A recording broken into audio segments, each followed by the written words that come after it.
한사람당은 가장 최대 피해가 41억 당했잖아요. 41억. 가장 핫한 게 깡통 전세, 전화 가로채기 수법, 연애 빙자 사기. 어느 날 전화가 왔어요. 당신 계좌가 지금 자금 세탁 조직에 이용됐다.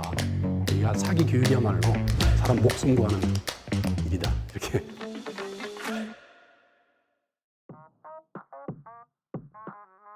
보통은 이제 차용 사기죠. 돈 빌려가서 안 갚는 거. 그게 이제 단순한 민사 채무 불이행인지 사기인지는 이제 결국 속였냐 안 속였냐. 다시 말해서 처음부터 남의 돈을 떼먹으려고 갚을 생각 없이 이제 했는 경우, 갚을 생각은 있었는데 애초부터 능력이 안 되는 경우, 이게 두 가지 그 요건이 되면 이제 속였다고 우리가 판단을 하는 거죠. 빌려가는 돈의 용도를 속이면 사기가 되거든요. 어떤 사람이 이제 물류 사업 관련해가지고 돈을 90몇 억인가 빌려갔는데 이 사람이 가져가서 물류 사업 쪽으로는 안 하고 돌려막기를 계속 해가지고 이자를 갖다가 원금 플러스 한 26억인가 더 줬어요. 원금도 받았고 이자도 26억 이상 받았으니까 이거는 보통 사람들이 볼 때는 사기가 아니라고 생각하는데 둘 사이에 이제 분쟁이 생겨가지고 사기죄로 고소를 했는데 1심에서 유죄 판결이 난 거예요.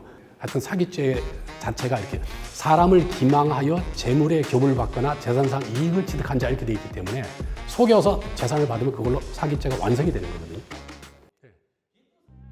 그게 굉장히 많습니다. 제일 좋은 거는 이제 대면에서 직접 만나서 현금하고 박치 이렇게 교환하면 되는데 이제 그건 좀 번거롭게 이게 이제 조사하다가 이게 문색적인 어쨌든 사기꾼이 그러면 계좌를 이렇게 불러줘요. 먼저 돈을 먼저 넣어라. 그럼 물품을 보내주겠다. 그래서 돈을 먼저 넣었는데 예를 들어서 10만 원짜리 상품권을 이제 중고 그 사이트 가면은 뭐 9만 1천 원 이렇게 해요. 그럼 돈을 먼저 보내면 상품권을 보내주겠다 그러는데 돈만 받고 이제 안 해주는 거죠. 그래서 그 중고거래 이제 거기 신고하는 데가 있거든요. 더 치트인가요? 거기 들어가면은 이제 범인들의 번호라든지 계좌번호 같은 경우. 근데 얘네들이 머리를 쓰는 게 뭐냐면 계좌번호를 한 글자를 다르게 하는 뭐 907 이렇게 가면은 뭐 807 이렇게 하는 거예요. 그러면서 그쪽으로 돈을 넣어달라. 돈을 넣는데 돈이 안 들어가는 거예요. 그러면 이 사기꾼이 뭐라 그러냐면 제가 계좌번호를 잘못 가르쳐 줬네요. 그제서야 이제 자기 개인 그 카톡으로 해서 자기 그 90 뭐 이렇게 되는 번호를 가르쳐 주죠. 그런 건 안 하려면 제일 중요한 게 일단은 만나서 돈하고 이렇게 물건하고 바꾸는 게 좋고 또 하나는 이제 그런 플랫폼 자체가 만든 그 안전 결제 시스템 에스크로 그걸 활용해야 되는데 그걸 못하게 하고 이제 이렇게 개인 그 카톡이나 이쪽으로 유도해서 계좌번호 가르쳐 주고 왔거든요. 근데 거기에 현혹돼서 당하는 사람이 되게 많습니다. 그래서 금액은 작지만 피해자가 되게 많다는 게 그게 굉장히 문제죠. 기획부동산은 그거죠. 뭐 산지라든지 전혀 가치가 없는데 개발될 예정이다. 그러니까 미공개 개발 정보라고 이렇게 주장하면서 큰 땅을 싼 값으로 사서 그걸 지분으로 팔고 나중에 보면 사기라는 걸 알죠. 이게 기획부동산이 사기가 특히 문제가 되는 게 뭐냐면 지분으로 팔기 때문에 그리고 여기서 뭐 운 좋게 그게 진짜 개발이 되는 거예요. 근데 이게 분필이 안 돼 있어가지고 뭐 집을 지으려고 그러면 나머지 다른 사람들 동의도 받아야 되거든요. 사람들이 몇백 명 되고 이래 되니까 개발하는 것도 되게 좀 힘들어지는 그런 문제가 있죠. 유형은 되게 다양한데요. 요새 가장 핫한 게 깡통 전세. 특히 이제 젊은 사람들이 이제 빌라 이렇게 하잖아요. 그러니까 실제 가격보다 전세가 훨씬 더 높죠. 왜냐하면 시세가 정확히 잘 모르니까. 그리고 중간에 이제 중개업자가 이제 부추겨가지고 하기 때문에 실제 가치보다 더 많은 전세금을 내고 부동산 가격이 내려가면은 깡통처럼 빈 공간이 생기는 거예요. 몇 년 전에는 또 서울 종암동에서 40명이 70억. 사기를 당했어요. 그래서 그중에 40 넘어서 늦게 결혼하는 그 여자분은 극단적인 선택까지 했다는 거죠.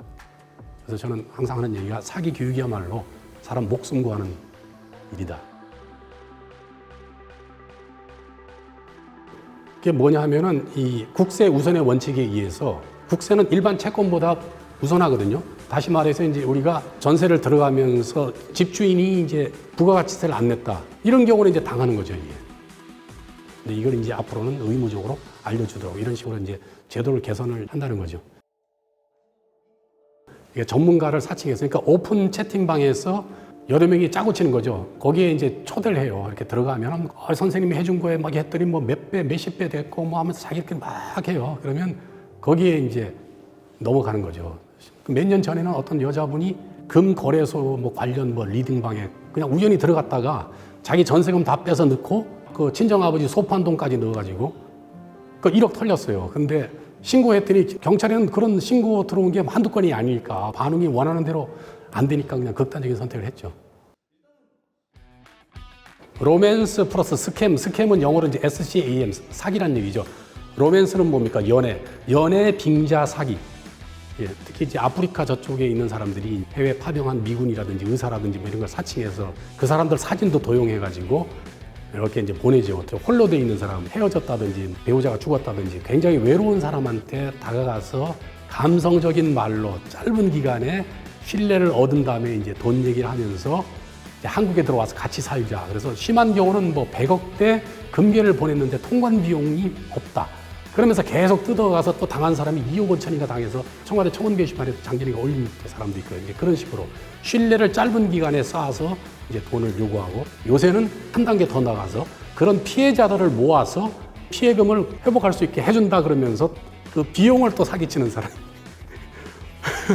엄청납니다.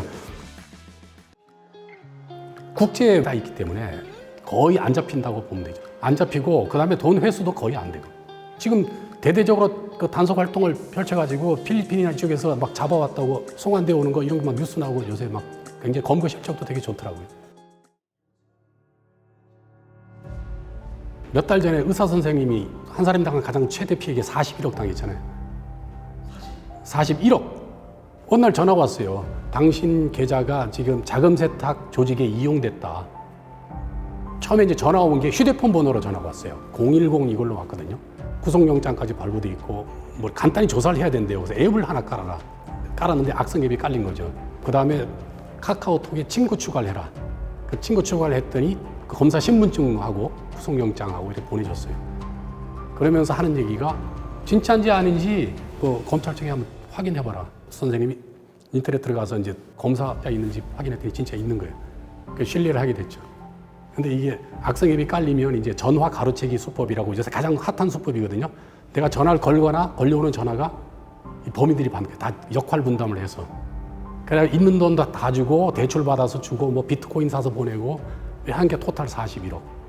근데 이걸 막을 수 있는 게 결정적인 게 제 책에도 써놨는데요. 검사는 절대적으로 휴대폰 번호로 전화를 하지 않는다. 왜냐면 내 휴대폰 번호로 전화하면 개인 휴대폰이 사건 당사자한테 가는 거 아니에요. 그러면 뭐 계속 전화도 올 수 있고 또 상대방이 알면 짜고 친다 뭐 이렇게 오해받을 수도 있거든요. 절대로 개인 휴대폰 번호 안 가르쳐 주는데 이걸 모르는 거예요. 공공기관은 필요하면 유선 전화번호 02라든지 031이든지 유선 전화로 하지 개인 휴대폰 번호는 절대로 안 합니다. 그리고 구속영장 한 번도 조사 안 하고 구속영장이 바로 발부되는 경우는 없거든요.